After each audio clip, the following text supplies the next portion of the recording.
Bismillahirrahmanirrahim. Assalamualaikum warahmatullahi wabarakatuh. Bismillah walhamdulillah wassalatu wassalamu ala rasulillah wa ala alihi wa sahbihi wa man walah amma ba'du. Apa kabar teman-teman semua? Mudah-mudahan dalam keadaan sehat walafiat, dalam keadaan kesehatan yang sempurna. Pada kesempatan kali ini kita akan meneruskan pembacaan kitab Bidayatul Hidayah karangan Al-Imam Ghazali rahimahullahu ta'ala. Kita sudah sampai pada pembagian macam-macam orang dalam mencari ilmu. Kita akan terus membaca pada kesempatan kali ini. Bismillahirrahmanirrahim. Qala al-musannifu rahimahullahu ta'ala wa nafa'ana bihi wa bi'ulumihi wa amaddana bimadadihi wa hafadha alaina bibarakatihi wa asrarihi fid daraini amin. Idzir raja'u, sampai di situ ya. Idzir raja'u munqati'un an taubatihi li dhannihi annahu minal muhsinin wa huwa ghafilun an qaulillahi tabaraka wa ta'ala ya ayyuhalladzina amanu lima taquluna ma la taf'alun kabura maktan 'indallahi an taqulu ma la taf'alun. Wa huwa mimman qala fihim Rasulullah sallallahu alaihi wasallam ana min ghairi dajjali akhwafu 'alaikum min ad-dajjal. Faqila wa man hum ya Rasulullah? Qala ulama'us su'. Wa hadha li'anna ad-dajjala ghayatuhu al-idlal wa mithlu hadha al-'alim in sarafa an-nasa 'an ad-dunya bilisanihi wa maqalihi فهو داع لهم إليها بأعماله وأحواله ولسان الحال أنطق من لسان المقال وطباع الناس إلى المساعدة في الأعمال أميال منها إلى المتابعة في الأقوال فما أفسده هذا المغرور بأعماله أكثر مما أصلحه بأقواله إذ لا يستجرئ الجاهل على الرغبة في الدنيا إلا باستجراء العلماء فقد صار علمه سببا لجراءة عباد الله على معاصيه ونفسه الجاهلة مدلة مع ذلك تمنيه وترجيه وتدعو إلى أن يمن على الله بعلمه وتخيل إليه نفسه الأمارة أنه خير من كثير من عباده.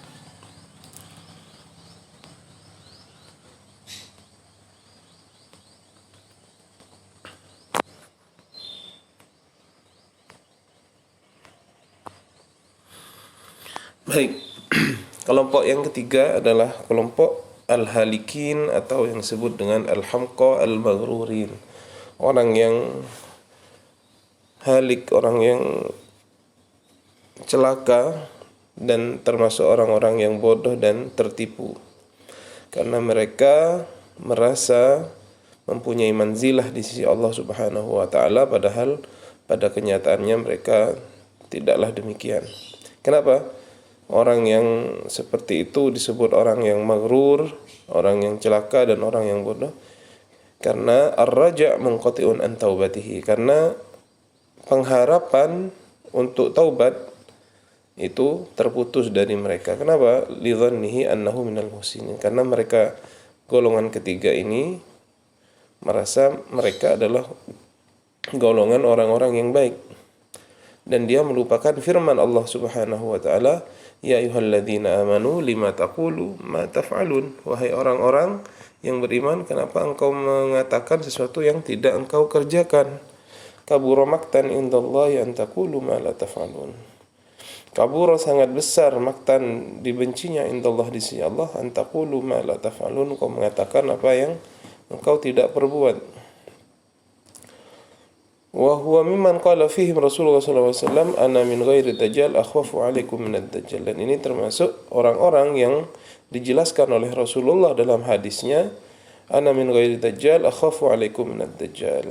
Sebenarnya yang lebih aku takuti dari dajjal, ada yang lebih aku takuti dari dajjal atas kamu sekalian. Maka ditanya, faqila wa man hum ya Rasulullah? Siapa mereka ya Rasulullah?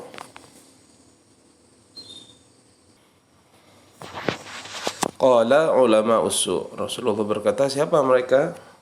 Dikatakan kepada Rasulullah, siapa mereka ya Rasulullah yang lebih kau takuti dari Dajjal? Rasulullah berkata, qala ulama su adalah ulama yang yang jelek.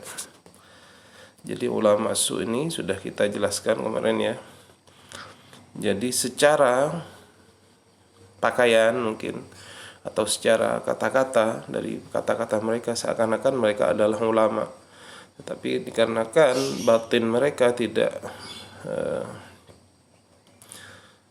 sama dengan zahirnya, jadi hanya penampakan saja yang ulama, maka mereka disebut dengan ulama su, ulama yang mengajak kepada kejelekan.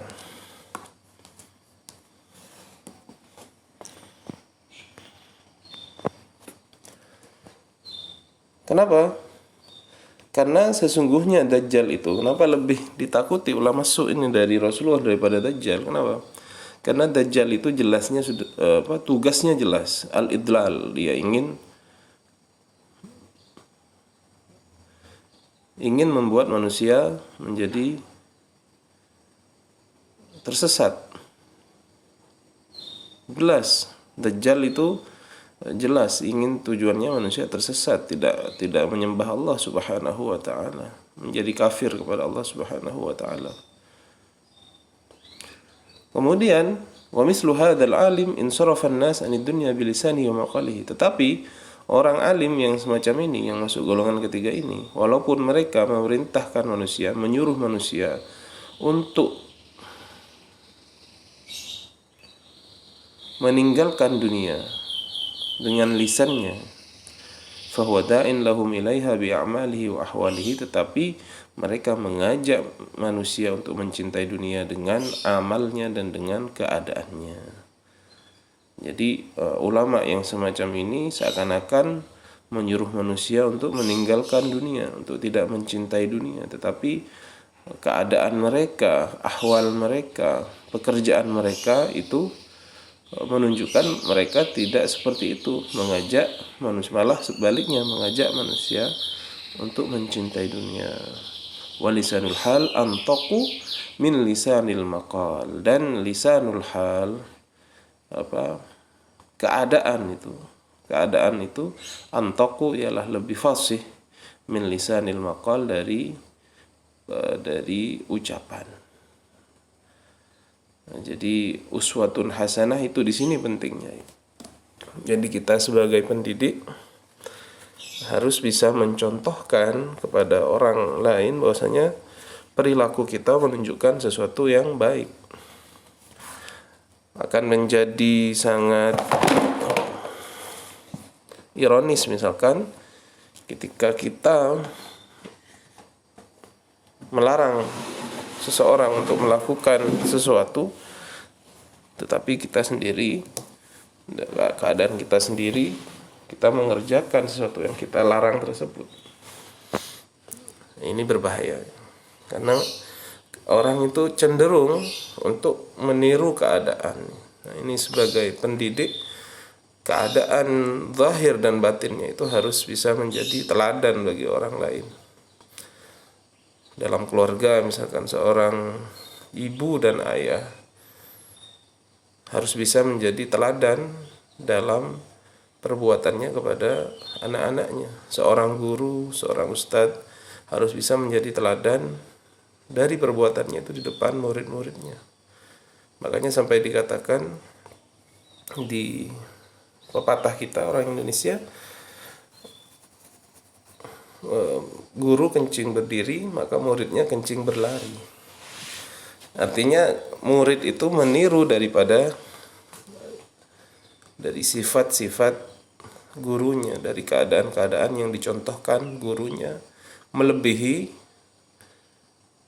apa-apa yang sudah dijelaskan atau diucapkan melalui lisan oleh guru. Nah, ini pentingnya kita untuk selalu menjadi uswatun hasanah dan mencontohkan hal-hal baik kepada orang-orang di sekitar kita. Wa tiba'un nasi ilal musa'adati fil a'mal amyalu minha ilal mutaba'ati fil aqwal, dan tabiat manusia untuk meniru untuk menolong dalam amal, dalam perbuatan ialah lebih condong untuk daripada mengikuti dari sisi perkataan, daripada mengikuti ucapan-ucapan seseorang. Itu orang lebih senang untuk mengikuti tindakan-tindakan atau perilaku-perilakunya. Makanya kita lihat lingkungan itu sangat berpengaruh. Di pesantren misalkan, kenapa di pesantren itu menurut saya masih menjadi salah satu pendidikan yang khas Indonesia yang sangat bagus, yang menanamkan suri tauladan dan akhlakul karimah, itu sangat bagus. Kenapa? Karena di pesantren secara kolektif, kebersamaan itu sudah terbentuk budaya yang bagus. Ada sosok yang ditiru, seorang kiai yang kemudian dengan keadaan-keadaannya yang bagus, dengan uswatun hasanahnya itu ditiru oleh santri-santrinya, sehingga santri hanya melihat sosok ideal itu ada pada kiai dan para ustadz-ustadz, yang kemudian itu semua kemudian menjadi budaya di situ. Budaya ta'zim kepada guru, kepada kiai itu sangat kental di pesantren, dan ini yang tidak kita jumpai di luar pesantren. Nah, ini kenapa? Karena keadaan di sana mengajarkan seperti itu, ya. Dicontohkan ketika ada santri baru, melihat seniornya bagaimana menghormati seorang ustadz, bagaimana menghormati seorang guru, seorang kiai, maka itu juga ditiru oleh senior-seniornya, yang kemudian itu kemudian menyebar kepada seseorang. Karena dari perilaku orang lain itu akan berpengaruh terhadap perilaku orang-orang yang melihatnya.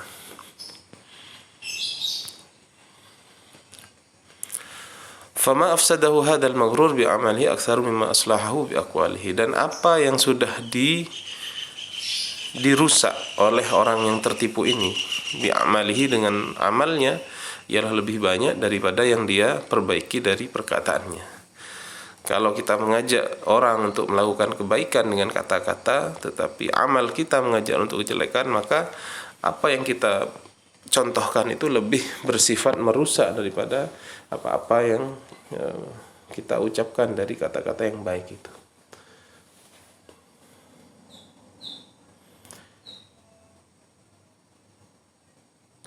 Idh la yastajri'u jahilu 'ala ar-raghbati fid dunya illa bistijra'il ulama. Karena seorang yang jahil, ya orang yang bodoh itu tidak akan berani untuk mencintai dunia kecuali ada seorang ulama yang sudah mencintai dunia terlebih dahulu. Dicontohkan gitu, dicontohkan dari perilakunya. Faqad sara ilmuhu sababan li jara'ati ibadillah ala ma'asi. Maka menjadi ilmunya seorang alim yang golongan ketiga ini menjadi sebab beraninya seorang hamba Allah untuk bermaksiat kepada Allah Subhanahu wa taala. Na'udzubillah min dzalik. Ini bahayanya kita menjadi bahayanya ulama bahayanya ulama yang perkataan dan tindakannya bertolak belakang. Wa nafsu al-jahilah mudillatun ma'a dzalika tumannihi wa turajjihi wa tad'u ila ayyamunna 'ala Allah bi ilmi wa takhayyul ilaihi nafsu al-amara annahu khairun min katsirin min ibadi. Dan nafsunya, ya, orang yang jahil semacam ini sudah mudillah, dipermainkan.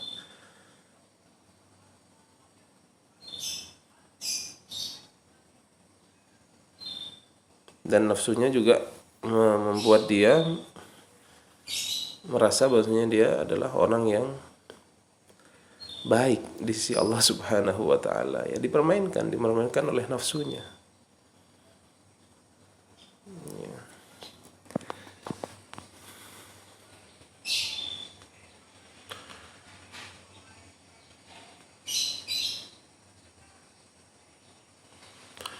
Fakun ayyuhat talibu minal fariqil awal, maka adalah kamu wahai pencari ilmu dari golongan yang pertama. Wahdhar an takuna minal fariqis tsani, dan hati-hati untuk masuk golongan yang kedua. Jadi golongan yang pertama itu yang an-najihin, orang-orang yang najah, yang sukses. Kenapa? Orang-orang yang mencari ilmu yang tujuannya adalah untuk mencari ridha Allah Subhanahu wa taala dan untuk menjadi bekal di akhirat.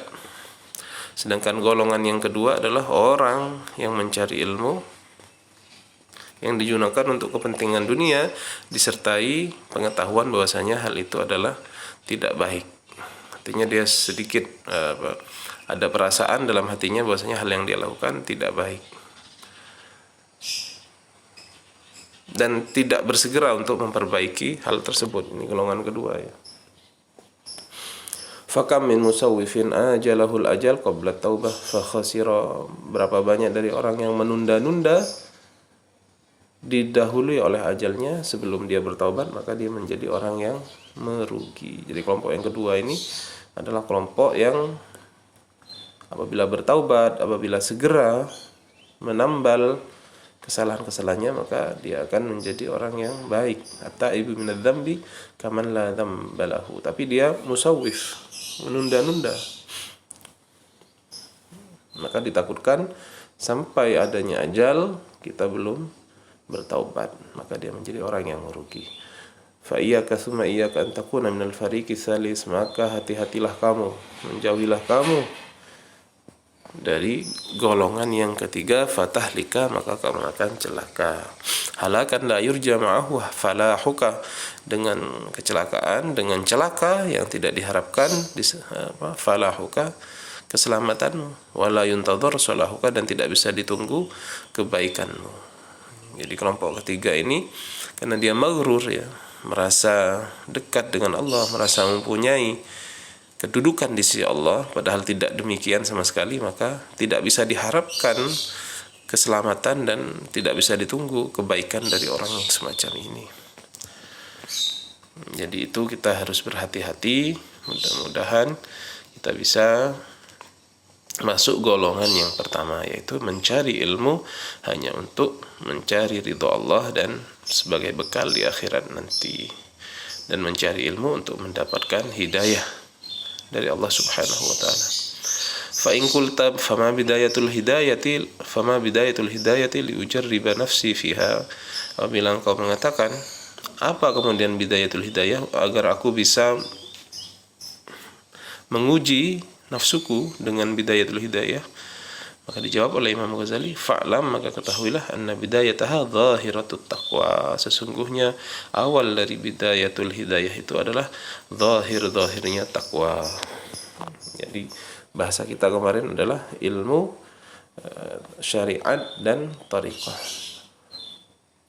Wa nihayatuha, dan akhir dari hidayah itu batinut taqwa, adalah batinnya takwa, yaitu ilmu tentang hakikah. Fala aqibata illa littaqwa, maka tidak ada kesudahan yang baik kecuali dengan takwa. Wala hudan illa lil muttaqin, dan tidak ada petunjuk kecuali bagi orang-orang yang bertakwa. Ini pentingnya kita untuk bertakwa kepada Allah, menjalankan syariat Allah Subhanahu wa taala, menjalankan semua yang diperintah, meninggalkan seluruh yang dilarang oleh Allah Subhanahu wa taala. Wat taqwa ibaratun an imtithali awamirillahi ta'ala, dan takwa adalah ibarah dari menjalankan perintah-perintah Allah, wajtinabi nawahi, dan meninggalkan larangan-larangannya. Fahuma kismani, maka ada dua bagian. Wa ana usyiru alaika bijumalin mukhtarasin min zahiri ilmi taqwa fil kismaini jami'an. Wa ana usyiru, dan saya mengisyaratkan, alaika, kepadamu, bijumalin mukhtasarin, dengan jumlah, dengan kalimat yang mukhtasar, yang ringkas, min zahiri ilmi taqwa, dari zahirnya ilmu taqwa, fil kismaini jami'an, dalam dua bagian keseluruhannya. Jadi ada dua bagian ya, yaitu pertama apa? Zahirut taqwa dan batinut taqwa. Ya tentunya kita harus melalui yang zahir dulu untuk sampai kepada yang batin. Zahirnya apa? Syariah dan tariqah ya. Menjalankan syariah, kemudian juga menjalankan tariqah, baru ketika kita sudah menjalankan keduanya, insyaallah bisa sampai kepada yang hakikah, yaitu ma'rifatu al-ghaibiyat, ma'rifatu asrarul Quran, ma'rifatu asrarul jawas wal man'iyah. Tapi karena ini dikhususkan Imam Ghazali bagi orang yang masih memulai, maka nantinya awal-awal pada pembahasan ini akan dijelaskan tentang zahirut taqwa, yaitu tentang syariah dan tariqah. Baru kemudian dilanjutkan dengan hakikah. Baik, terima kasih. Kita akhiri sampai di sini. Mudah-mudahan bermanfaat untuk kita semua. Kita berjumpa lagi pada kesempatan yang akan datang. Wallahul muwaffiq ila aqwamit thoriq. Assalamualaikum warahmatullahi wabarakatuh.